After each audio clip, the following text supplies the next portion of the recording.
Open the door, or we drag you out and tear this house apart." Captain Roy Kessler's voice blasted through the megaphone as the steel battering ram slammed into Nia Ellison's front door again, the impact rattling the windows and shaking the hallway walls. 15 deputies spread across her front lawn, like they owned the property, their boots grinding through the grass, while neighbors gathered across the street with their phones raised, recording every second. Roy Kessler stood at the center of the scene in his tactical vest, smirking as he signaled his men to hit the door again. "You're surrounded!" he shouted. "Nobody's coming to save you." Inside the silent house, Nia Ellison didn't touch the door. Instead, she calmly picked up her phone and dialed a number almost no civilian in America could reach, a direct line to the Pentagon the man outside had no idea she possessed. Before continuing, comment where in the world you are watching from and make sure to subscribe, because tomorrow's story is one you can't miss. Through the white plantation blinds, Nia Ellison watched 15 armed officers spread across her front lawn. Their boots crushed the morning dew into the grass her father had tended for 40 years. Sheriff Wade Larkin stood in the center, hands on his belt, a fake smile plastered on his face. Next to him, Captain Roy Kessler gripped his radio with white knuckles, barking orders. "Ms. Ellison, this is the County Sheriff's Department. Come out with your hands visible." Kessler's voice boomed through a megaphone. Nia's heart pounded, but her military training kicked in. She moved with purpose, not panic. Her phone was already recording video as she spoke in a clear, steady voice. "It is 10:47 a.m. on Tuesday. I am documenting an unannounced police presence at my residence." Through the window, she saw Judge Evelyn Price drop her gardening shears next door. The retired federal judge straightened her back, watching intently ASR Moore patrol cars pulled up. "We have authority to search these premises for stolen federal property," Kessler shouted. "Exit the building now!" Nia grabbed her father's old iPad and started a second recording. "Officers claim search authority, but have presented no warrant. No federal agents visible. No marked federal vehicles present." She moved quickly through the house, locking each interior door. The home's original hardwood floors creaked beneath her feet, floors her father had restored by hand after retiring from the Army. She wouldn't let them destroy his legacy without cause. Time is 10:49 a.m. Captain Kessler and Sheriff Larkin are deploying officers around all exits. No warrant has been shown, no paperwork presented, no prior notice of any investigation received. Her fingers flew across her phone screen. "Evelyn, call everyone. Watch them." She hit send just as Kessler's voice crackled through the megaphone again. "This is your final warning. We will breach if necessary." Nia kept her voice steady for the recording. Captain Kessler threatening forced entry without displaying warrant or probable cause. Outside, neighbors emerged from their homes. Phones appeared in their hands, recording. Sheriff Larkin stepped forward, all practiced charm and false concern. "Now, folks, please stay back," he called to the growing crowd. "This is a sensitive operation. We're just doing our jobs here." But Kessler wasn't bothering with the act. He stalked the perimeter, face reddening. "Position units at every point. Nobody in or out." Nia documented it all. "Officers establishing siege positions. No probable cause stated. No warrant displayed. Time is 10:52 a.m. She saw Tessa's blue Honda turn onto their street, only to be stopped by a patrol car. Her daughter's face filled with shock as an officer forced her to park across the block. "My 19-year-old daughter is being prevented from approaching her own home," Nia narrated. "No cause given. No charges stated." The morning sun climbed higher, casting harsh shadows across her father's carefully maintained flower beds as boots trampled through them. More neighbors gathered. More phones recorded. Larkin kept performing for the audience while Kessler got increasingly agitated. "Ms. Ellison!" Kessler bellowed. "You are interfering with a federal investigation. Exit now or face obstruction charges." Nia spoke clearly into both devices. Captain Kessler claiming federal authority at 10:54 a.m. Still no federal agents present. No warrant presented. No legitimate chain of command visible. She noticed one officer using oddly formal military terms as he radioed positions. But his phrasing was wrong. The kind of mistakes someone would make trying to sound official without proper training. Her father had taught her to spot those tells. Officer at Northwest Corner using incorrect military terminology. Inconsistent with standard federal protocols. Through the window, she saw Judge Price on her phone, likely calling every legal contact she had. The retired judge's presence was a blessing. She knew exactly what proper procedure should look like. And this wasn't it. Kessler's voice rose another notch. "Secure the power lines." "I want this place dark." "Time is 10:56 a.m., Nia narrated. Captain Kessler ordering utilities cut without warrant or cause. She moved efficiently through the house, backing up her recordings to cloud storage. The morning light streamed through windows that had witnessed 50 years of her family's history. Her father's medals still hung on the study wall. His files still filled the cabinets. Whatever they wanted, they weren't going to get it through intimidation. Sheriff Larkin's voice drifted through the walls, all honey-coated menace. "Ms. Ellison, let's handle this reasonably. No one needs to get hurt here." But Nia had seen enough. This wasn't a legitimate police action. This was a coordinated illegal siege in broad daylight, and she would not open her door without proof of their authority. Final documentation at 10:57 a.m. She spoke into both devices. 15 armed officers surrounding private residence. No warrant. No federal presence. No legitimate authority demonstrated. Sheriff Larkin and Captain Kessler leading unauthorized operation. She stood in her father's study, surrounded by the life he'd built, and faced the truth of what was happening. They thought she would break under pressure. They thought fear and public humiliation would make her surrender her rights. They were wrong. Through the blinds, she watched Kessler grip his tactical vest, fury building in his face. Larkin kept smiling for the cameras while radioing orders, and all around her father's house, armed men waited for her to crack. Nia moved through the darkened house with practiced precision, her steps silent on the hardwood floors. Outside, Kessler's men pounded their fists against windows and walls, trying to rattle her nerve. The sound echoed through every room like war drums. "Power's cut, Sheriff," a voice called from the side yard. "Want us to hit the water next?" Through the study blinds, Nia watched Judge Price on her phone, pacing her garden in her worn denim work clothes. The retired judge's voice carried across the lawn as she rallied support. "Marcus, get your deacon board down here right now. These boys need to know they're being watched." Nia pulled her father's old army footlocker from beneath his desk. The combination lock clicked softly. 7/4/19, her birthday. Inside lay his service papers, medals, and the fireproof document case he'd made her promise to protect.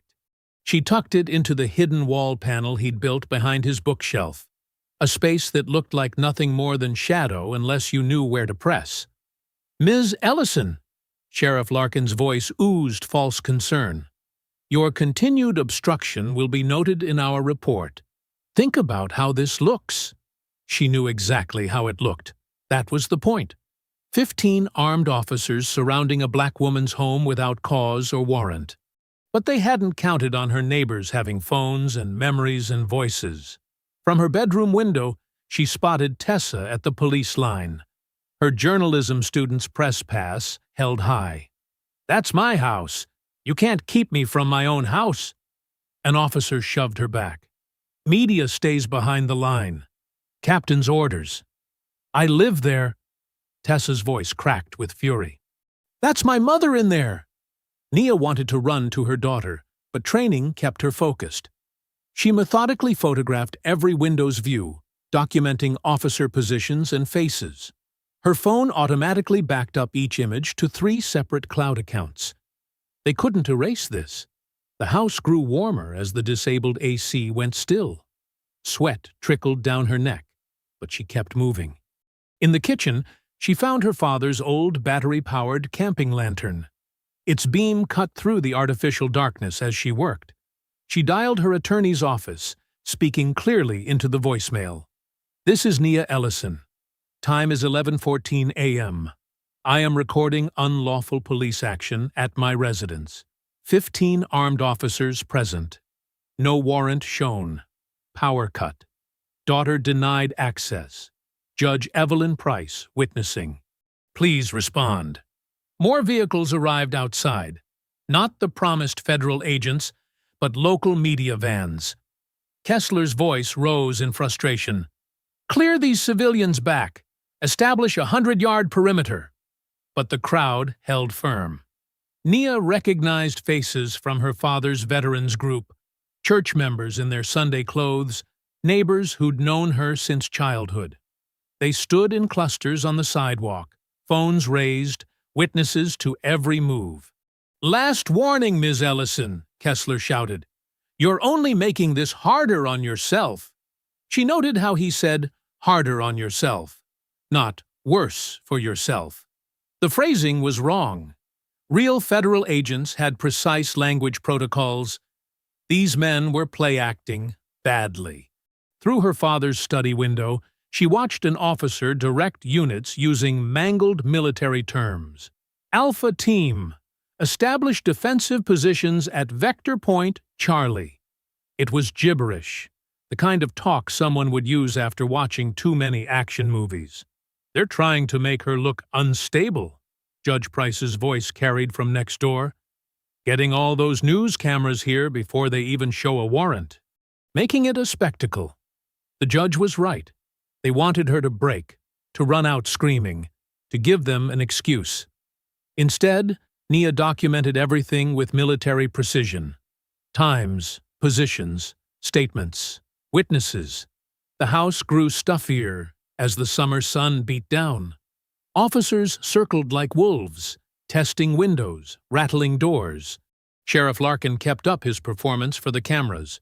Now, folks, I know this looks concerning, but we have information about serious federal violations.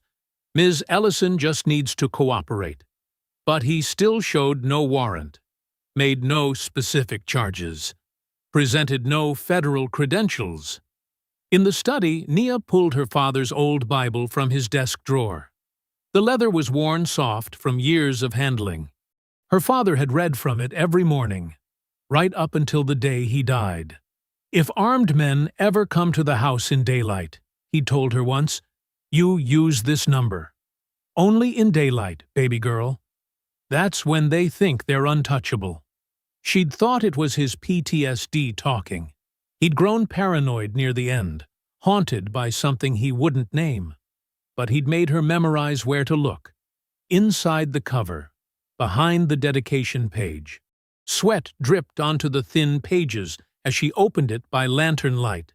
There, taped carefully to the inside cover, was a single sheet of paper. On it, written in her father's precise hand, was a phone number she'd never seen before, and 3 words, Pentagon, direct line.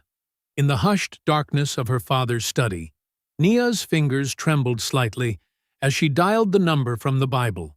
The lantern cast long shadows across the room, while heavy boots scraped against her front porch. She could hear Kessler's rising frustration through the walls. Final warning, Ms. Ellison. Don't make us force entry. Nia pressed the phone to her ear, heart pounding. 1 ring. 2 rings. On the 3rd, a crisp voice answered, Office of Special Operations Oversight. My name is Nia Ellison, she said, keeping her voice steady despite the adrenaline coursing through her body. I'm calling regarding service number 874-19-4421. Master Sergeant James Ellison. A pause. Go ahead. Nia took a deep breath and spoke the phrase her father had made her memorize. Daylight breach of Protocol 7. The line went dead silent. When the voice returned, it was sharp with alertness. Status report. Unauthorized domestic retrieval operation in progress at my residence, Nia reported, falling back on her military training. 15 local officers present, led by Sheriff Wade Larkin and Captain Roy Kessler. No warrant shown. Full perimeter established. Power cut. Attempts to isolate from witnesses. Are you recording? Yes.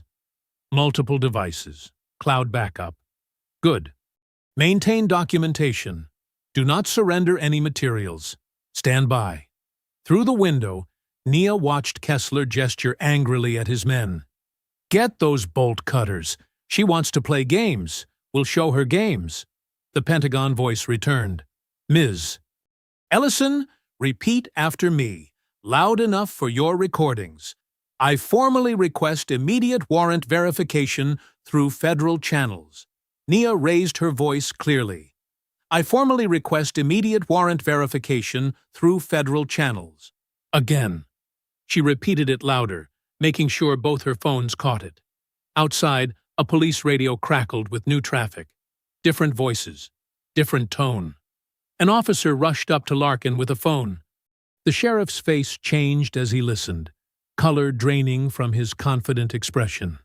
Ms. Ellison, the Pentagon voice continued, state investigators have been notified. Federal observers are en route. Maintain your position. Document any attempts at forced entry. Do not open doors without visual confirmation of proper credentials. Through her window, Nia watched Kessler grab his radio. All units, expedite search positions. We need to complete this operation now.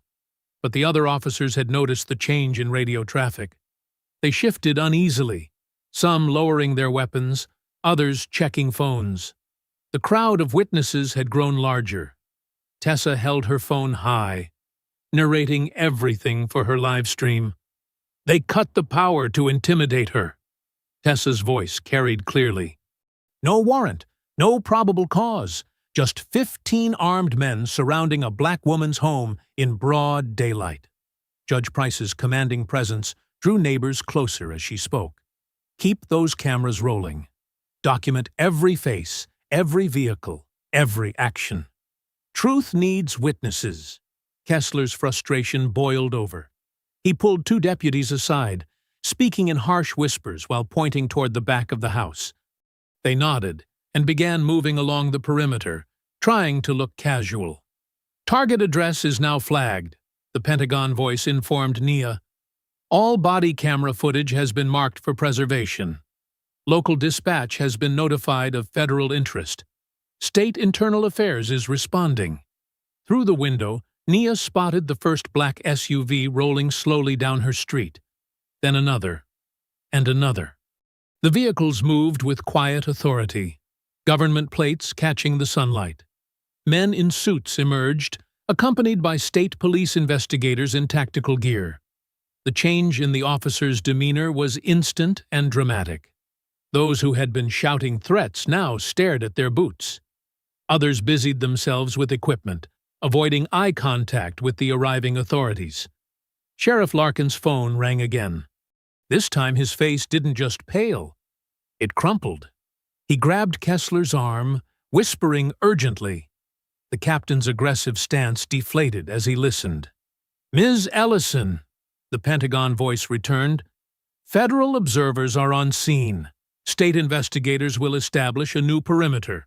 Remember, do not open your door without proper warrant verification from appropriate authorities.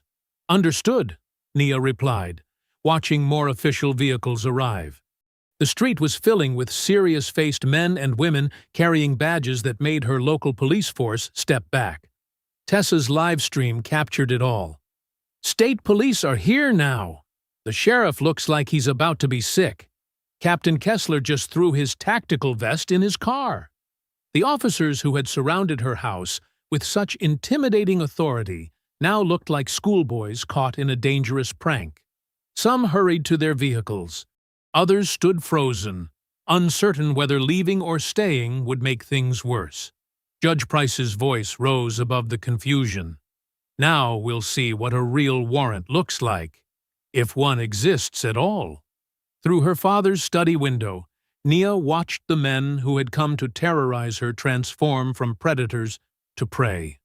The black SUVs kept coming, their tinted windows reflecting the harsh daylight. Each new arrival made the local officers shrink further into themselves, their earlier bravado evaporating in the summer heat. Under the harsh afternoon sun, Sheriff Larkin's polished facade began to crack. State investigators in dark suits moved methodically through the crowd of officers, collecting body cameras and phones. Federal observers with stern expressions took notes, while internal affairs personnel separated deputies for questioning. "This was a legitimate emergency response," Larkin announced loudly, forcing a smile that didn't reach his eyes. "We received credible information about stolen federal property." "Then you can produce the warrant," a state investigator cut in, her badge gleaming. "Along with the federal authorization for this operation." Larkin's smile faltered. "Given the time-sensitive nature, there is no warrant," Judge Price called out from her position near the property line. "No paperwork at all. Just 15 armed men surrounding a woman's home without cause." Captain Kessler paced near his vehicle, barking at younger officers. "Stop standing around like idiots. Secure your gear and maintain position until—" "Actually," another investigator interrupted, "all personnel need to remain exactly where they are. Equipment stays in place for documentation." Kessler's face reddened. "Now listen here."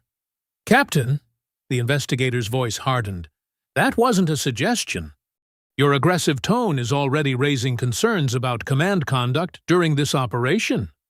Neighbors pressed closer, phones recording every exchange.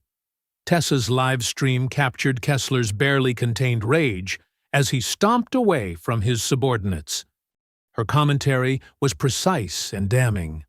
"The captain who threatened to break down my mother's door can't even look at federal badges without losing his composure." Inside the house, Nia watched through her windows as the scene transformed. The officers who had surrounded her home now stood uncertainly in small clusters, their earlier bravado replaced by nervous glances. Some whispered into phones. Others stared at their boots while investigators collected their tactical gear. "Ms. Ellison," Judge Price called from outside, "I have a state internal affairs investigator here. Would you like me to verify their credentials?" "Yes," Nia responded through her security system. "Please check their ID and badge number." The investigator held up her credentials for Evelyn's careful inspection. The judge examined them thoroughly, then nodded. "Legitimate state authority, Nia. Agent Sarah Martinez, Internal Affairs Division." "Ms. Ellison," Agent Martinez spoke clearly, "we've secured the perimeter and removed tactical units. Would you be willing to exit and provide a statement? Judge Price can remain present as a witness." Nia watched Larkin receive what appeared to be devastating news from another investigator. His face drained of color as the man explained something about federal jurisdiction and civil rights violations. Several officers who had participated in the siege were now sitting in their vehicles, looking shell-shocked as their body cameras were collected for evidence. "I'll come out," Nia decided, "but I want Judge Price to meet me at the door." Evelyn moved to the porch while investigators cleared a path. When Nia finally opened her door, the crowd of neighbors erupted in supportive calls. Several church elders had arrived to stand witness. Veterans from down the street positioned themselves strategically around the property line, watching the increasingly nervous officers with hard eyes. "Ms. Ellison," Agent Martinez began, "will need to document the sequence of events, starting with the first arrival of local units." "I have complete video and audio recordings," Nia replied. "Multiple angles, backed up to secure storage. Larkin tried to approach, but was intercepted by federal observers. "Ms. Ellison, if we could just discuss this misunderstanding." "Sheriff," a stern voice cut through the chaos. A tall man in a crisp suit emerged from one of the government SUVs. "I don't believe you want to have that conversation without counsel present." The man moved purposefully through the crowd, showing a federal ID to the investigators before approaching Nia. "Ms. Ellison, I'm Daniel Voss, Pentagon Inspector General's office. Your father once trusted me. We need to speak privately." Nia studied him carefully. "You knew my father?" "Yes," Voss replied quietly. "And I need you to understand something crucial. This raid wasn't about arresting you. They were searching for something specific in your house, something they needed to retrieve before federal oversight could reach it." Nia's blood ran cold. She turned and ran back inside, taking the stairs 2 at a time to reach her father's study. The room appeared undisturbed at first glance, but when she moved closer to the old oak paneling, she saw it. Fresh scratch marks marred the wood near a concealed seam. The hidden compartment her father had never shown her was now exposed, the panel pried partly open. Her hands shook as she examined the damaged wood. Through the window, she could hear Kessler shouting at someone, his voice cracking with desperation. More federal vehicles arrived, their lights flashing silently in the afternoon sun. Neighbors continued documenting everything while investigators collected evidence that would destroy careers and reveal corruption. But none of that mattered as much as the violated panel before her. This wasn't just about an illegal raid anymore. Someone had known exactly what they were looking for in her father's study. Someone had been willing to orchestrate an armed siege to find it. Filtered sunlight cast long shadows across the study's hardwood floor as Nia knelt beside the damaged wall panel. Daniel Voss stood near the doorway, while Judge Price examined the splintered edges of the wood. Tessa documented everything with her camera, capturing the violated space that had once been her grandfather's sanctuary. "Someone knew exactly where to look," Nia said, running her fingers along the scratched surface. Fresh wood dust sprinkled onto the floor. "They must have searched during the confusion outside." Daniel moved closer, his expression grim. "The panel design is military-grade, the kind used in secure facilities. Your father modified it himself?" "I never even knew it existed," Nia admitted. She pressed carefully along the damaged section, feeling for anything the intruders might have missed. Her fingers caught on a slight irregularity. "Wait!" Judge Price leaned in. "What do you see, Nia?" "It's not just one layer." Nia traced the hidden seam. "There's another compartment behind this one." She applied pressure to specific points, remembering how her father had always emphasized the importance of backup plans. A soft click rewarded her patience. A second panel slid open, revealing a shallow space untouched by the earlier search. Inside lay several items carefully wrapped in oilcloth.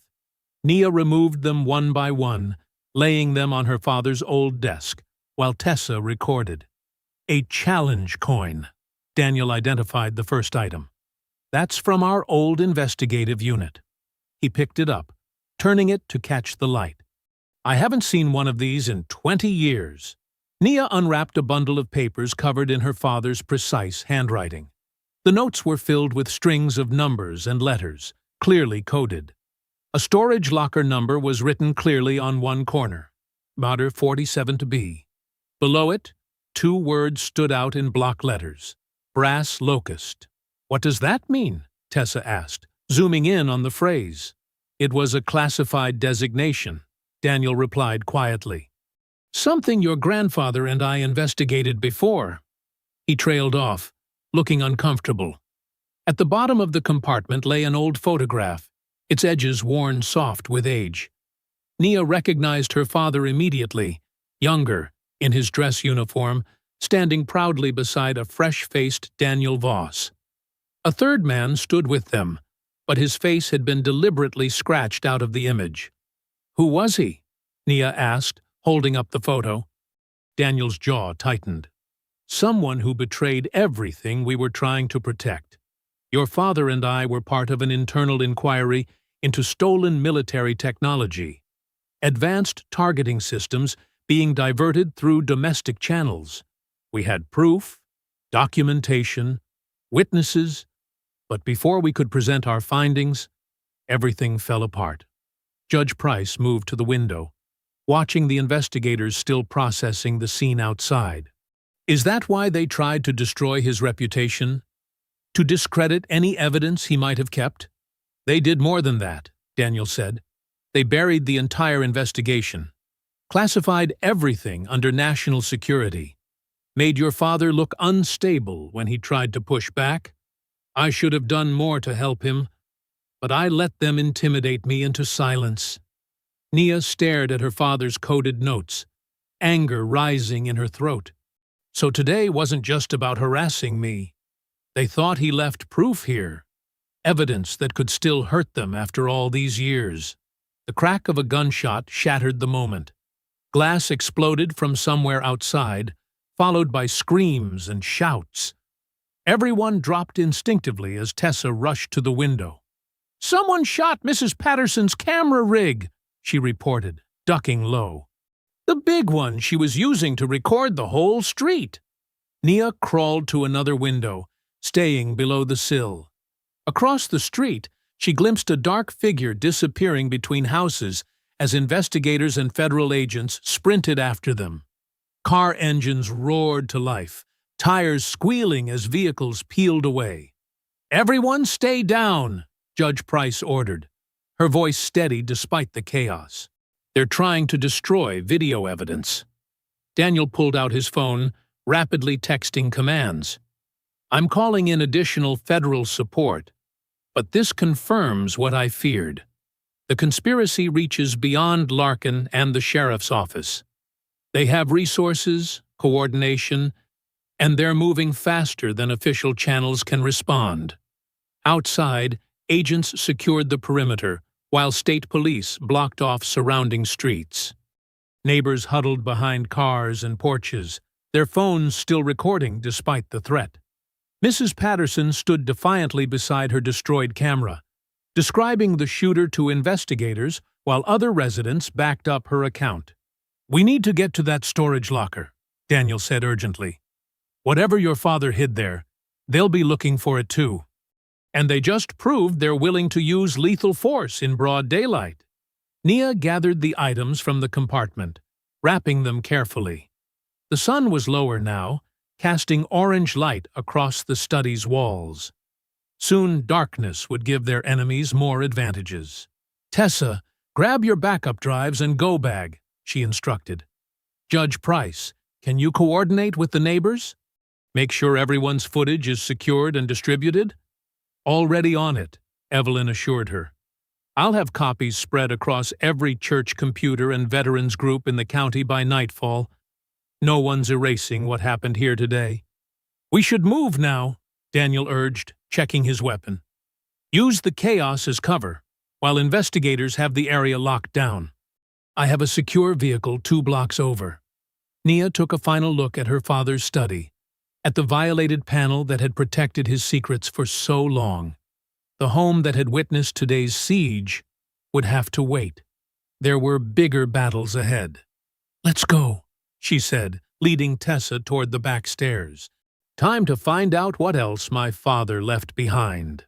The storage facility's concrete walls radiated afternoon heat as Daniel pulled into the gravel lot. Chain-link fencing topped with razor wire surrounded the property, and security cameras tracked their movement from metal poles. The place looked deserted, except for a bored attendant scrolling on his phone in the air-conditioned office. "Stay alert," Daniel said, shifting into park. "They'll be checking facilities like this once they realize we left the house." He handed Nia a key. "Unit 47B is in the back corner. Your father arranged access for both of us years ago." Nia studied the key, its brass surface worn from years of waiting. "You knew about this place the whole time?" "I knew he had contingencies, Daniel admitted. But not the specifics. Your father was careful about compartmentalizing information, especially after things went bad. They walked down the rows of identical orange doors, gravel crunching under their feet. The sun beat down mercilessly. Tessa kept her phone ready, documenting everything while scanning for threats. Unit 47B looked like all the others. Weathered paint, heavy padlock, roll-up door. Nia inserted the key with steady hands. The lock clicked open. Daniel helped her lift the door, metal rattling on metal. Stale air wafted out. The space inside was cramped, but meticulously organized. File boxes lined metal shelves along both walls. A military footlocker sat against the back, and sealed envelopes were stacked on top. "This is everything he couldn't keep at home," Daniel said quietly. Everything they tried to bury. Tessa started photographing the labels and contents, while Nia opened the first envelope. Her father's familiar handwriting filled the page. "Nia, if you're reading this, they finally came for the house. I'm sorry I couldn't tell you more while I was alive, but keeping you safely ignorant was the only way to protect you. What you need to know now is that everything they said about me was a lie. The instability, the paranoid accusations, it was all engineered to discredit what I discovered." She had to pause, emotion threatening to overwhelm her. Daniel gave her space, examining the footlocker's contents. He pulled out a canvas duffel wrapped in oilcloth. "His service weapon," Daniel explained, carefully unwrapping it. "Disassembled and preserved. He knew you might need protection one day." Nia forced herself to focus on the letter again. "In 2002, I uncovered evidence that classified military targeting systems were being stolen and diverted through domestic law enforcement channels. The technology was worth millions on the black market. Local agencies provided cover through inflated training budgets, while private security contractors handled distribution. I gathered proof, filed reports through proper channels. Then 3 soldiers died during an unauthorized test of the stolen components." "I remember that incident," Daniel said. "It was classified as a training accident. Your father tried to link it to the theft ring, but suddenly all his evidence disappeared. His security clearance was revoked. His mental state was questioned. They made him look delusional." Tessa held up a file. "There's documentation here, financial records, shipping manifests, internal memos, all connecting local officials to something called Prairie Shield Security. A private contractor," Daniel confirmed. "They supplied tactical training to police departments across 3 states. Perfect cover for moving stolen tech." Nia found more letters, each dated and sealed. Instructions, locations, contact numbers. Her father had prepared for every contingency. In one envelope, she found an old key card and building plans for a county training facility. The footlocker yielded more evidence. Photographs of midnight deliveries, recorded conversations on microcassettes, ledgers tracking payments through shell companies. Her father had documented everything while they systematically destroyed his reputation. "Some of these records implicate current officials," Tessa said, scanning documents with her phone. "Sheriff Larkin's name appears multiple times. And Councilman Bryce, he's listed as a financial backer of Prairie Shield." "That explains the coordinated response today," Daniel said. "They're still protecting the operation after all these years. Your father hid evidence that could expose dozens of people in power." Nia checked her watch. "We need to move. They'll trace us here eventually." They quickly sorted through the remaining materials, taking only the most crucial evidence. Nia packed the letters and key documents into her bag, while Tessa backed up her photos to encrypted cloud storage. Daniel wrapped the disassembled sidearm back in its oilcloth. "What about the rest?" Tessa asked, looking at the shelves of remaining files. "We'll have to come back with a proper team," Daniel said. "Right now we just need enough proof to force an official investigation." They carefully closed the unit, replacing the lock. The lot was still empty except for the attendant's car. Everything looked normal, undisturbed. Daniel drove them back toward the main road, taking a different route than they'd arrived. The late afternoon sun cast long shadows across the pavement. They were less than a mile from the storage facility when Nia noticed it in the side mirror. A black SUV pulling out from a side street, matching their speed. "We've got company," she said quietly, watching the vehicle settle into position behind them. The black SUV surged forward without warning, ramming into their rear quarter panel with crushing force. Metal screamed against metal as their car spun wildly toward the concrete median. Tessa clutched the evidence bag to her chest while Daniel fought the steering wheel. "Brace!" Nia shouted, grabbing the headrest as they skidded sideways. Their vehicle slammed into the median with a sickening crunch, airbags exploding in a cloud of white powder. For a moment, everything was chaos and ringing ears. Then Nia heard car doors opening behind them. "Police! Show your hands!" a voice bellowed. But something was wrong about the tone. Too aggressive, too eager. Through the cracked side mirror, Nia saw 4 men approaching with weapons drawn. They wore plain clothes and tactical vests, but no badges or proper identification. Their movements were uncoordinated, nothing like real police procedure. "Tessa, stay down," Nia ordered, reaching for the duffel bag. Her fingers found the oilcloth wrap containing her father's disassembled sidearm. Years of military training took over as she quickly joined the pieces together. Daniel shifted painfully beside her, blood seeping from a graze on his upper arm where glass had cut him. "They're not real officers," he whispered. "The approach is all wrong." The fake officers spread out around their damaged car. One of them aimed directly at Tessa through the rear window.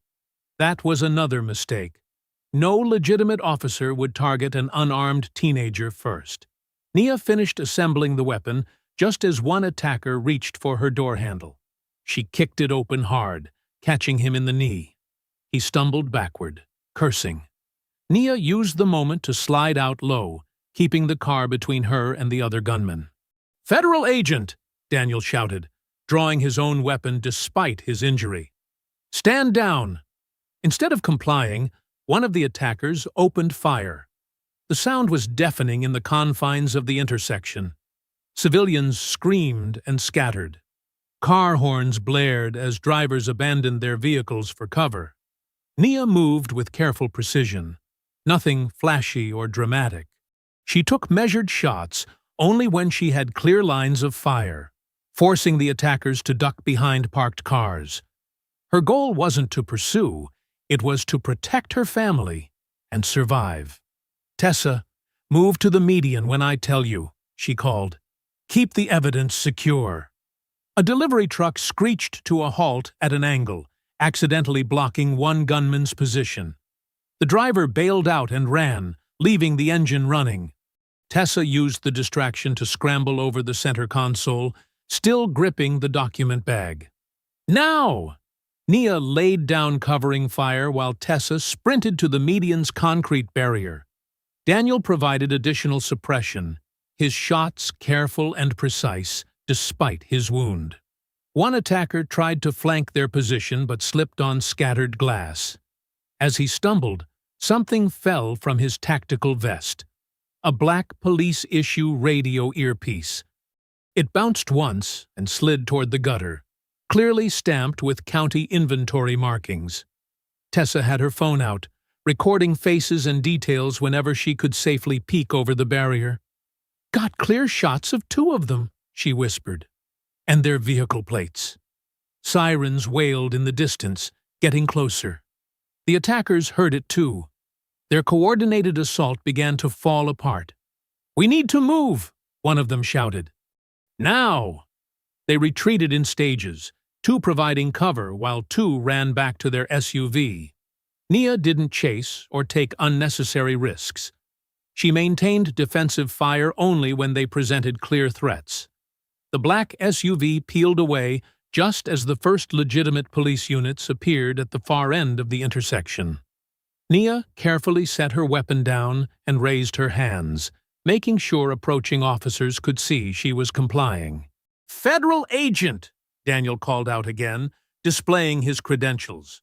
"We were attacked by armed suspects impersonating law enforcement." The scene quickly filled with real police cars, paramedics, and crime scene units. But Nia noticed how some officers exchanged looks when they saw the county-issued earpiece. A few touched their own radio sets self-consciously. She realized they couldn't trust any local evidence chain. The corruption went too deep. Traffic backed up for blocks as investigators photographed bullet casings and impact marks. Paramedics bandaged Daniel's arm while Tessa gave a preliminary statement, carefully omitting any mention of the storage facility or documents. Nia stood beside their ruined car, watching the controlled chaos of the crime scene. The attack had been professional but rushed, likely triggered when someone spotted them leaving the storage facility. The fake officers had expected an easy ambush against unprepared targets. Instead, they'd faced trained resistance and fled when witnesses appeared. But they would try again, probably somewhere more isolated next time. Nia retrieved her father's gun and the spent casings from her position, legally documenting everything through proper channels. But she kept the earpiece separate, wrapped in a clean handkerchief. That piece of evidence would go directly to federal authorities, along with the rest of what they'd recovered from the locker. A detective approached with a notebook, ready to take her statement. Nia composed her face into a calm mask, prepared to share only the minimum required by law. The real investigation would have to happen outside local jurisdiction. The evening sun cast long shadows through Evelyn's kitchen windows as Daniel winced under Maria's careful cleaning of his arm wound. The retired nurse from 3 doors down had come as soon as Evelyn called, bringing her medical kit and decades of experience treating everything from scraped knees to gunshot grazes. "Hold still," Maria muttered, dabbing antiseptic on the cut. "At least it's shallow." Across the kitchen table, Tessa's fingers flew over her laptop keyboard, creating backup after backup of the evidence they'd recovered. Her phone lay beside her, streaming the local news coverage of both the morning siege and afternoon shooting. "This is garbage," Tessa said, gesturing at the screen. "Listen to how they're spinning it." The news anchor's voice filled the kitchen. "Questions remain about this morning's law enforcement operation at the home of a local resident with alleged ties to missing federal property. Sheriff Larkin's office describes the incident as an unfortunate miscommunication that escalated unnecessarily." Miscommunication? Nia's voice was quiet but sharp. "They surrounded my house with 15 armed men, and no warrant. They're already trying to bury it," Daniel said, checking his secure phone. "My contacts say the department's media response team is in full damage control." Evelyn stood at her window, phone pressed to her ear as she coordinated with community leaders. "Yes, Pastor Williams, we need witnesses. Bring anyone you trust. These people operate in shadows. We're going to shine light on every corner." Nia's own phone buzzed with notifications. Anonymous accounts were spreading selected pieces of her background online. Her military service twisted to suggest instability. Her father's final years used to imply hereditary paranoia. Her home security measures painted as signs of dangerous obsession. "They got my bank records somehow," Tessa said, scrolling through social media. "They're trying to make it look like we're hiding something." A knock at the front door made everyone tense. Evelyn checked through the peephole, then opened it cautiously. Mrs. Chen from across the street stood there, wringing her hands. "I'm sorry," she said, voice shaking. "2 men came to my house. They said I shouldn't talk about what I saw this morning. They said it could affect my son's teaching job at the high school." "Come in," Evelyn said firmly. "You're not alone in this." As evening approached, more neighbors arrived. The retired Marine who lived on the corner, 3 pastors from local churches, the president of the neighborhood association, fellow veterans who'd served with Nia's father. They formed a protective circle of witnesses, taking shifts to watch both Nia's house and Evelyn's through the night. "They can't intimidate all of us," Evelyn said, serving coffee to the volunteers in her living room. "This community stands together." The side door opened and closed quietly. Lieutenant Adrian Cole stepped into the kitchen, still in uniform, but without his utility belt. He held his hands open, showing he was unarmed. "I came alone," he said softly. "What happened today was wrong. Some of us want to help make it right." Daniel moved to put himself between Cole and the evidence files. "Why should we trust you?" "Because I've spent 15 years watching this department rot from the inside," Cole replied.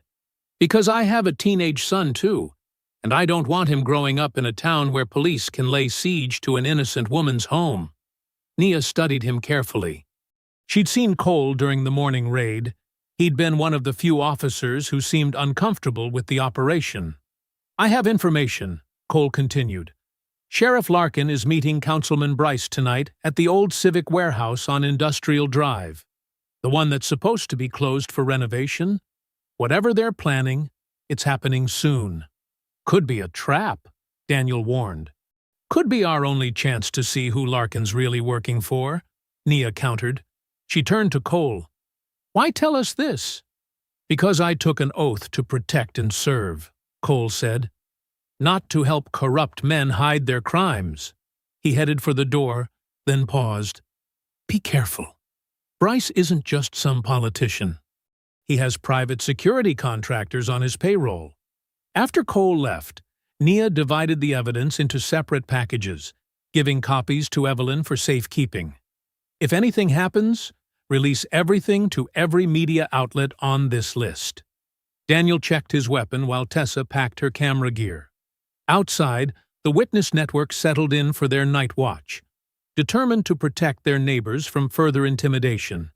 As the sun set behind the trees, Nia led Daniel and Tessa to her car. The warehouse was on the edge of town, far from streetlights and witnesses. Whatever they found there would have to be documented perfectly. There wouldn't be a second chance. Evelyn stood in her doorway, straight-backed and resolute. "Remember what your father always said. Record everything. Trust your training. And never let them see fear."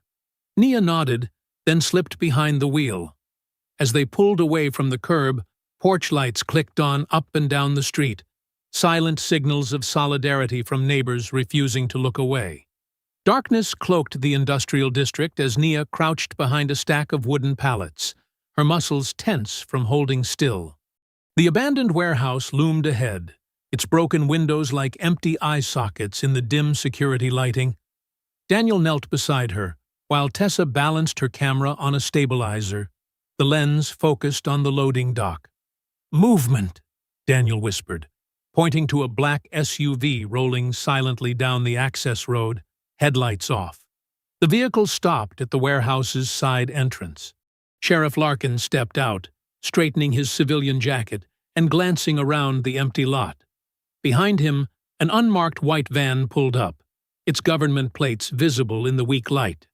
Councilman Theodore Bryce emerged from the van's passenger side, his expensive suit incongruous against the decrepit setting. 2 men in tactical gear flanked him, their posture screaming private security training. "Recording," Tessa breathed, her camera capturing every detail. Nia adjusted the directional microphone, aiming it carefully through a gap in the pallets. The audio feed crackled in her earpiece as Bryce and Larkin converged in the shadows. "This is becoming expensive," Bryce said, his cultured voice tight with irritation. "The Pentagon investigator was never supposed to surface. Now we have federal attention we can't afford." "We can contain it," Larkin insisted. "Once we recover the drive." "Once?" Bryce cut him off. "You assured me this morning's operation would secure everything. Instead, you've managed to create exactly the kind of spectacle we've spent decades avoiding." Daniel leaned closer to Nia, his voice barely audible. "He's running damage control. Brass Locust must still be active." Larkin's response carried clearly through the microphone. "My men are monitoring every move she makes. The minute she accesses the evidence, we'll know." "See that you do," Bryce replied. "I've invested too much in this pipeline to let it collapse now. The buyers expect regular shipments, and our law enforcement partners require their cut." Nia's hand tightened on the microphone as the pieces clicked together. Her father's investigation hadn't died. The weapons technology theft network had simply evolved, using police departments as cover for moving classified material. "The county systems will be frozen by federal oversight within days," Larkin said. "We need to move fast." "Then stop talking and find that drive," Bryce snapped. "Use whatever resources necessary." "If she's anything like her father, she'll try to expose everything." A car engine rumbled in the distance. Daniel tensed. "We need to move. Now!" Patrol lights suddenly flashed at both ends of the street, casting strobing red and blue across the warehouse walls. Nia quickly packed the microphone while Tessa secured her camera. "Back route," Daniel whispered urgently. "Through the alley." They slipped between buildings as radio static crackled behind them. The timing was too perfect. Someone had spotted them and called it in. Nia thought of Lieutenant Cole's convenient tip and felt sick. The betrayal shouldn't have surprised her, but it did. They emerged onto a parallel street where Daniel had parked their backup vehicle. As they pulled away, more police units converged on the warehouse. The night felt alive with predatory energy. "Someone was waiting for us to take the bait," Daniel said, checking the mirrors constantly as they drove. "Cole played us perfectly." "The whole thing was staged," Nia agreed. "They wanted to confirm we had evidence worth burning." Tessa reviewed the footage on her camera's screen. "At least we got what we came for." Bryce admitted to the weapons pipeline. "And Larkin—" "It won't matter if we don't make it back," Daniel cut in, taking another turn to shake any potential tails. Nia watched familiar houses blur past, each darkened window now a potential surveillance point. How many neighbors had been pressured or paid to report her movements? The thought of that invisible net closing around her family made her skin crawl. They turned onto Evelyn Street just before midnight. Orange light painted the clouds ahead, and Nia's heart dropped. Flames licked skyward from Mrs. Chen's detached garage, the same neighbor who'd been threatened earlier that day. Fire trucks hadn't arrived yet. Several witnesses from their protection network were already running with garden hoses, but the blaze had too much of a head start. The message was clear. Cooperation would be punished. Mrs. Chen stood on her front lawn in a bathrobe, hands pressed to her mouth, as she watched her garage burn. Her teenage son held her shoulders, his face rigid with anger. The air stank of accelerant. This was no accident. Nia stepped out of the car, and Mrs. Chen's eyes met hers across the yard. The fear there was quickly replaced by something harder: determination. She straightened her spine and walked deliberately toward Nia, despite everything the fire represented. "They think this will make us stay quiet," Mrs. Chen said, her voice carrying clearly through the crackling flames. "They are wrong." The firefighters' flashing lights painted the neighborhood in harsh reds and blues. Smoke drifted between houses as crews doused the last flames in Mrs. Chen's garage. The acrid smell of melted plastic and scorched wood hung thick in the midnight air. Evelyn moved through clusters of neighbors in her robe and slippers, her voice steady and reassuring. "Stay together. Document everything. We'll have patrols watching all night." She carried herself with the same authority she'd wielded from the bench, turning fear into resolve. Nia studied the destroyed garage. The fire's message was crude but effective. Shut up or burn. She touched the blackened doorframe, finding accelerant residue still tacky on the wood. This wasn't random. It was professional intimidation, barely disguised as vandalism. "Mom!" Tessa called from Evelyn's front porch, her laptop casting blue light across her face. "The siege footage is ready. Should I release it now?" "Do it," Nia said. All channels. Inside Evelyn's living room, neighbors crowded around Tessa's screen. The edited video showed the morning's events with damning clarity. 15 armed officers surrounding a home without cause, Larkin's false claims of authority, Kessler's escalating threats. The timestamps and multiple angles left no room for denial. "Send it to every local station," Daniel said, working his phone. "I've got federal contacts standing by to preserve it before anyone tries scrubbing it." Evelyn returned from comforting Mrs. Chen. Her expression hardened as she watched the footage. "I'm going on camera, right now. The press needs to hear from someone they can't dismiss." Within 30 minutes, news vans arrived. Evelyn stood in her front yard, poised and dignified despite the late hour. The camera lights caught the silver in her hair as she spoke with quiet fury. "I witnessed today's illegal siege as a retired federal judge. What I saw was a coordinated abuse of power targeting a respected neighbor, a former soldier and single mother. Hours later, apparent retaliation destroyed property, while armed men tried to silence witnesses. This corruption must end." Her words carried the weight of decades on the bench. The reporters leaned in, hungry for more. Evelyn gave them exactly what they needed: clear, quotable condemnation from a trusted voice. Daniel stepped away from a phone call, his face brightening. Emergency preservation orders just came through. They're locking down body cameras, radio logs, everything. Kessler's being called in for immediate questioning. "The warehouse audio?" Nia asked. "Submitted with chain of custody documentation. That earpiece they dropped links directly to county inventory. Combined with Bryce's recorded admissions about the weapons pipeline, it's enough for federal warrants by morning."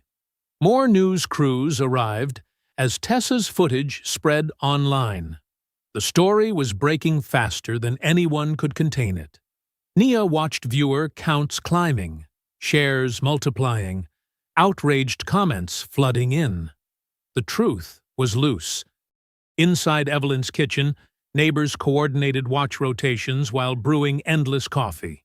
No one planned to sleep.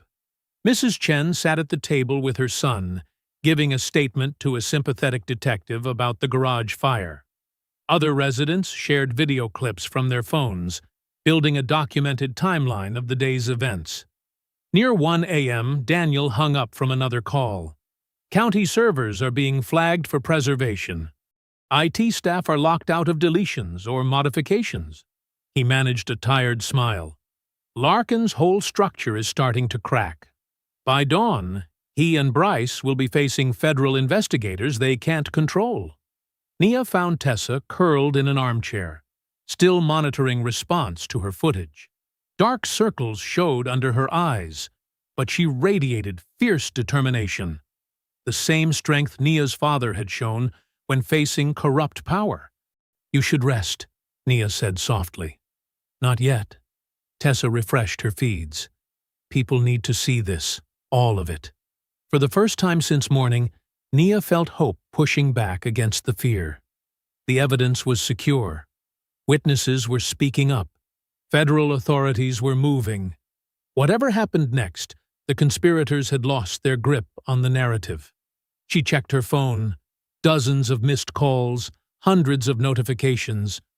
But one new message stood out. "Lieutenant Cole. Need to meet urgently. Have final proof that will end this. Come alone." Nia showed the text to Daniel. His expression darkened. "After everything today, he expects you to trust him?" "He might be desperate enough to flip," Nia said. "If he has real evidence. Or desperate enough to try removing you from the equation before morning," Daniel countered. Nia stared at the message, weighing decades of corruption against the possibility of one man's conscience. The night stretched dark beyond Evelyn's windows, hours still to go before dawn brought whatever justice waited there.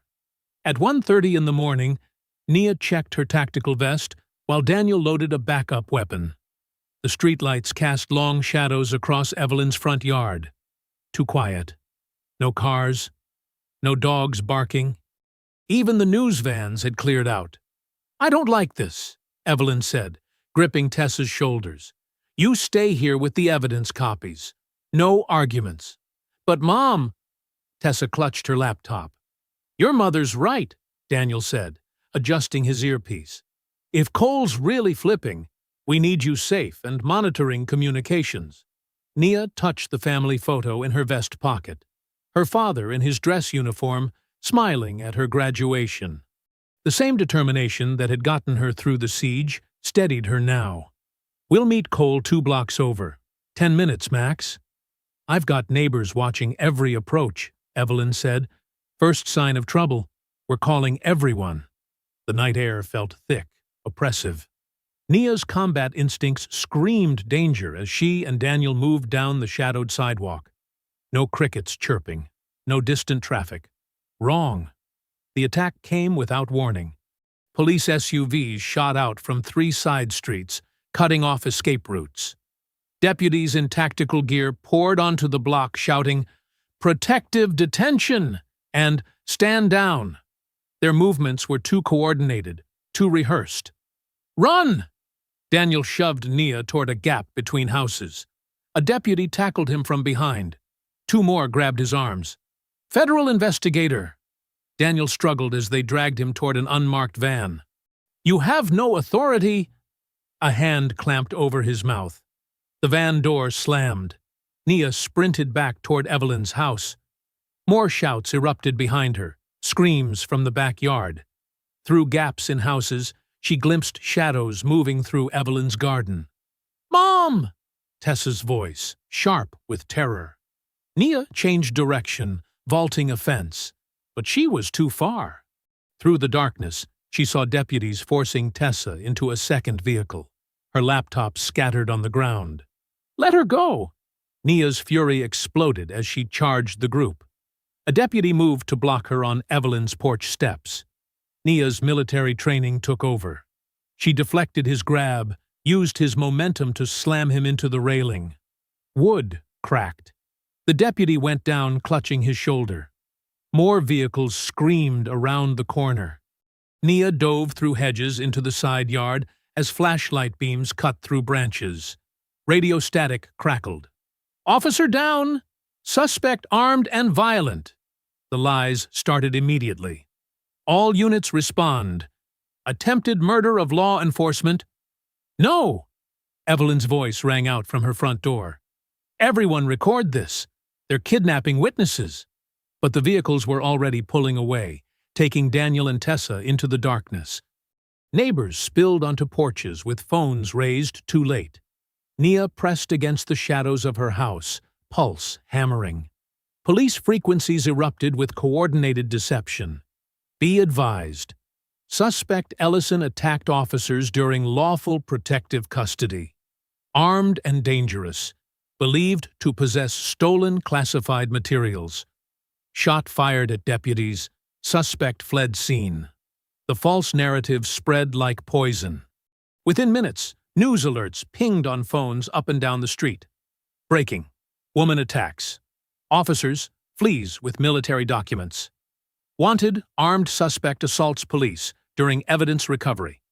Manhunt, former soldier shoots. Deputy escapes custody. Nia's phone vibrated. "Evelyn, they're gone. Neighbors recording everything. What do we do?" Another message flashed. A news update showing Larkin at an emergency press conference. The suspect turned violent when officers attempted to secure evidence related to an ongoing federal investigation. She attacked deputies without provocation and fled with classified materials. "We ask the public to avoid contact and report any sightings immediately." The photos they used made Nia look crazed, dangerous. Her military ID photo distorted into a mugshot. Her earlier resistance to the siege reframed as proof of instability. In her darkened house, Nia leaned against the wall, mind racing. Everything had flipped in minutes. Daniel vanished into an unmarked van. Tessa taken by men with badges and no paperwork. The morning's triumph twisted into a manhunt narrative. She touched her father's photo again. The same forces that destroyed him were coming for his granddaughter now. And they had just turned Nia's desperate defense of her child into a weapon against her. Through the window, she watched more patrol cars filling the streets. Deputies taking witness statements, controlling the story. Neighbors who had supported her hours ago now looked uncertain, frightened. The false summit had shattered. In one savage turn, they had taken her allies, her daughter, and her credibility. Dawn was still hours away, but Nia knew the night's true darkness was just beginning. The beam of a police spotlight swept across Nia's yard for the third time in 10 minutes. She pressed against the shadow of her house, counting seconds between patrols. 23 minutes since they took Tessa. 31 since Daniel disappeared into that unmarked van. When the cruiser passed, Nia slipped to the side window she always kept unlocked, an old army habit that had saved her more than once.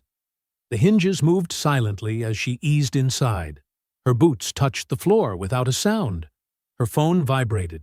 Evelyn. Coast clear. Coming over. Found something. Nia's tactical vest felt heavy against her ribs as she moved through the darkness of her own home. Family photos watched from the walls. Her father in uniform, Tessa's high school graduation, 3 generations of strength and survival. Now she was alone in these rooms again, a fugitive in her own house. Another patrol car rolled past. Nia stayed low, remembering the siege from just hours earlier. How quickly everything had shifted from victory to disaster. The same officers who had surrounded her home in daylight were now hunting her in darkness. A soft tap at the back door. Evelyn's signal. Nia let her neighbor inside, noting how the retired judge's usual dignified posture had transformed into something harder, more focused. "They're still circling every few minutes," Evelyn whispered. "But I have something they don't know about." She reached into her pocket and pulled out a small black device. "From the siege this afternoon. One of the deputies dropped it when state investigators showed up." Nia recognized it immediately. A mobile sync unit for downloading body cam footage. "I grabbed it before they could notice it was missing." Evelyn's eyes gleamed. "It was still actively copying when I found it."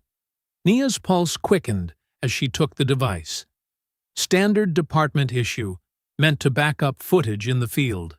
If it had been running during the siege, she connected it to her laptop, using backup power to stay off the grid. File fragments appeared. Corrupted video. But the audio was intact. Nia's fingers flew across the keys, extracting timestamps. The first clip crackled with Larkin's voice. "No warrant yet. Kessler says we can't wait for processing. Move in now." "Got you," Nia whispered. She kept digging through files. Kessler's distinctive growl. "Find that drive before State gets here. Bryce wants everything cleared." Then another voice, smooth and cultured. Had to be Councilman Bryce himself. "If she keeps resisting, we move the girl. Clean facility outside town. Off books." Nia's hands clenched. They had planned to take Tessa all along. The siege, the pressure campaign, Cole's betrayal. It was all orchestrated to force her hand. "There's more," Evelyn said. She pulled a folded paper from her sleeve. "Daniel dropped this when they grabbed him. I think he meant for us to find it." Nia smoothed out the county map. Daniel's hurried marks showed patrol routes, timing notes, and one location circled in red. An abandoned sheriff's department training facility 10 miles outside town. "The clean facility," Nia breathed. "That's where they took them." She cross-referenced the map against her memory of county radio patterns. 3 years as an emergency logistics analyst had taught her how departments moved, how they timed routes and coordinated vehicles. The training site was perfect, remote enough to hide illegal detention, but close enough to maintain quick response times. The audio fragments confirmed it. Background radio chatter matched known patrol schedules. Vehicle noise patterns suggested regular routes between the facility and town. Even the warehouse meeting had referenced supply runs to that sector. "They're experienced at hiding things out there," Nia said, marking access points on the map. "But they've never hidden from someone who knows their habits." She placed her father's photo beside the laptop. His eyes seemed to watch her as she worked, reminding her of everything he had taught her about preparation and patience. Dawn was approaching. The first pale light touched the windows as Nia compiled her evidence. The body cam audio proved the siege was illegal. The facility location explained the kidnappings.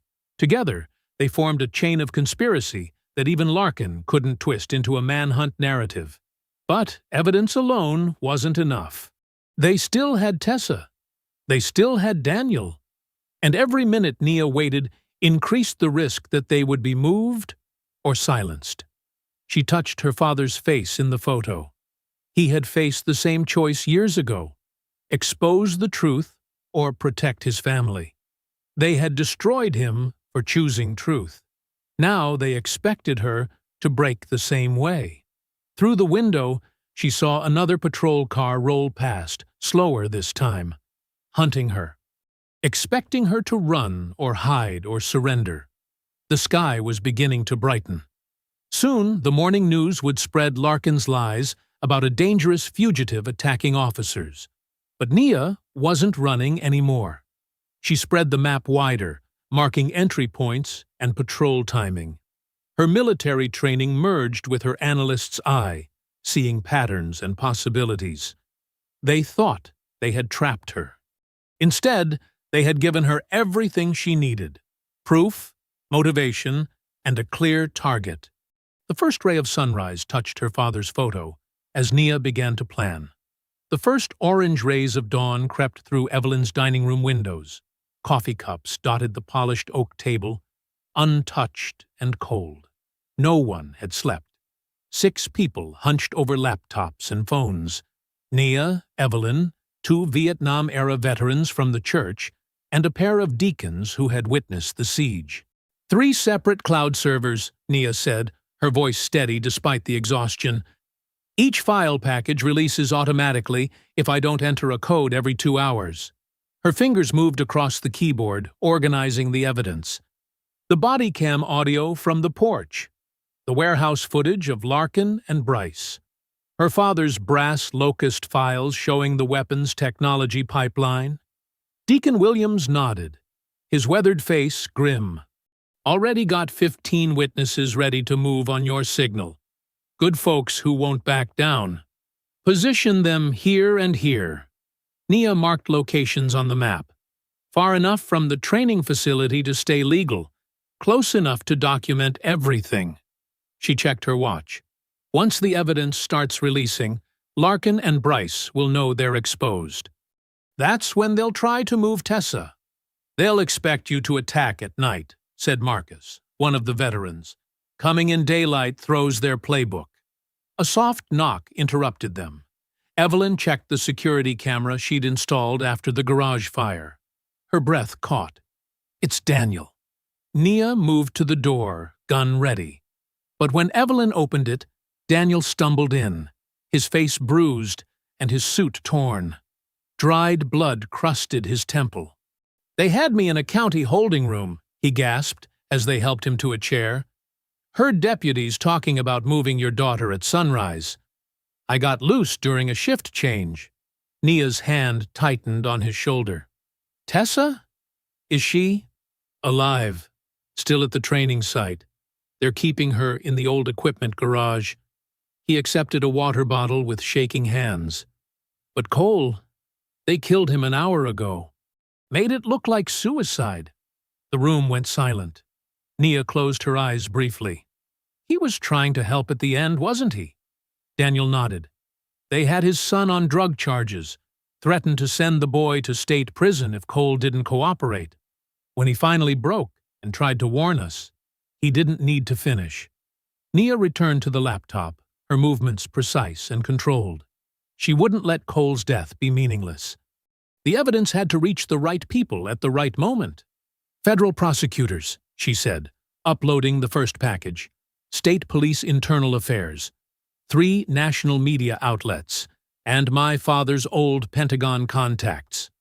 Each file landed in a secured dead drop, timed to release unless she stopped it. Evelyn coordinated with the deacons, mapping witness positions around the training facility. My clerk friends at the courthouse are ready. The moment anything happens to you, they file emergency motions in 3 jurisdictions. The veterans studied the facility layout. Guard rotation likely follows standard sheriff's department shifts, Marcus said, changing over right about now. Daniel struggled to his feet. I can show you the blind spots. They didn't hood me on the way in. He swayed, but stayed upright. I'm going back with you. No. Nia's voice was firm. You need medical attention, and I need you here to trigger the releases if something goes wrong. She opened her father's old duffel bag. The disassembled pistol gleamed dully as she checked each piece. Not a weapon of vengeance, but of protection, of survival. Remember the siege, Evelyn said softly. You beat them with discipline then. Same thing now. Nia nodded, loading spare magazines with mechanical precision. Each motion was measured, each decision calculated. Larkin and his men expected emotion to make her reckless. Instead, she would use their own procedures against them. The sun climbed higher, painting the room in hard morning light. Nia sent the final confirmation texts to the witness network. Doctors, lawyers, clergy, veterans, people the town couldn't easily dismiss. They would gather quietly, phones ready, surrounding the training facility in a ring of surveillance. Timeline set, she said, checking the evidence dead drops one last time. 2 hours from now, everything releases unless I stop it. They'll have to move fast once they realize. Daniel gave her the updated facility codes he'd memorized. Evelyn hugged her fiercely. The veterans offered quiet words of support, their eyes showing they understood exactly what she faced. Nia stepped onto the porch, squinting in the full dawn light. The street was empty. Patrols had eased off, thinking she'd fled town. They never expected her to move in broad daylight. Ready? She asked Daniel, who insisted on driving her despite his injuries. He nodded grimly. Time to bring them into the light. Evelyn watched them pull away, then turned to her laptop. The evidence timer blinked steadily on the screen. In 2 hours, truth would begin cascading through every level of power in the county. She placed her hand on the keyboard, ready to activate the sequence that would force justice into the open. The morning sun climbed higher over Maple Grove as Nia's car moved steadily toward the county line, carrying her straight toward the people who had tried to bury both truth and family in darkness. The county training facility sprawled across 5 dusty acres, its chain-link perimeter glinting in the late morning sun. Concrete buildings and weathered storage sheds dotted the grounds, casting harsh shadows across packed dirt and old firing ranges. From their position on the service road, Nia and Daniel studied the layout through binoculars. 4 vehicles by the main building, Daniel whispered, his injuries making his breathing shallow. 2 sheriff's department, 1 unmarked SUV, and what looks like private security. Nia tracked movement through her scope. Men in tactical gear carried boxes between buildings, while others established defensive positions. Their urgency confirmed they knew the evidence dead drops were ticking. There, Daniel pointed to a low-equipment garage. That's where they're holding Tessa. 2 guards, rotating patterns. Nia measured angles and cover spots, her military training surfacing automatically. A maintenance shed offered Daniel a protected firing position with clear lines across the yard. The old concrete berms could give her concealment for a close approach. "Remember," she said, checking her father's pistol one final time, "we're not here for revenge. Control your shots. Wound if you have to. But no killing unless there's no choice." Daniel nodded, sweat beading on his bruised face. "Evelyn's people are 7 minutes out. Federal response, maybe 15. They split up, Daniel moving through tall grass toward the maintenance shed, while Nia circled wide around the perimeter. The morning heat pressed down as she crossed open ground between cover spots, timing her movements to match guard rotations. Through breaks in the buildings, she glimpsed Larkin pacing near the main entrance, barking into a phone. 3 private contractors in unmarked tactical gear moved equipment into a van, burning the evidence, just as they'd feared. Nia reached the first berm and pressed against sun-warmed concrete. 20 yards ahead, the equipment garage stood dark and silent. She raised her small signal mirror, catching light through a narrow window. After 3 seconds, an answering flash came from inside. Tessa was alert and watching. Good girl. A burst of static from the facility's external speakers made everyone freeze. The emergency broadcast system was activating across the county. Then Larkin's own voice filled the air. The damning body cam audio from the siege, now playing on every police and emergency channel in the state. "No warrant. Find the drive before state arrives. Bryce wants this contained." Chaos erupted. One deputy immediately threw down his weapon, hands raised. Others looked to Larkin in confusion. The private contractors shifted uneasily, realizing their employer's name was now radioactive. Nia used the distraction to close the final distance to the garage. Through the window, she saw Tessa working at the electrical panel despite her bound hands. Smart Girl had found a way to reach the gate controls. The main gate's motor whined and died. Vehicle after vehicle died as Tessa killed power to the entire facility. Larkin's escape route was sealed. "Federal agents incoming!" someone shouted from the perimeter. "Multiple units! Lights and sirens!" Councilman Bryce emerged from the main building, his polished facade cracking. "Everyone stay calm. This can still be managed." A shot cracked across the yard. Daniel, providing cover fire from the maintenance shed. The private contractors scattered for defensive positions. Return fire hammered the shed's metal walls. Nia burst through the garage's side door as 2 deputies rushed to stop her. She dropped the first with a shot to the leg, disarmed the second with a precise strike to the wrist. No killing. Just control. "Mom!"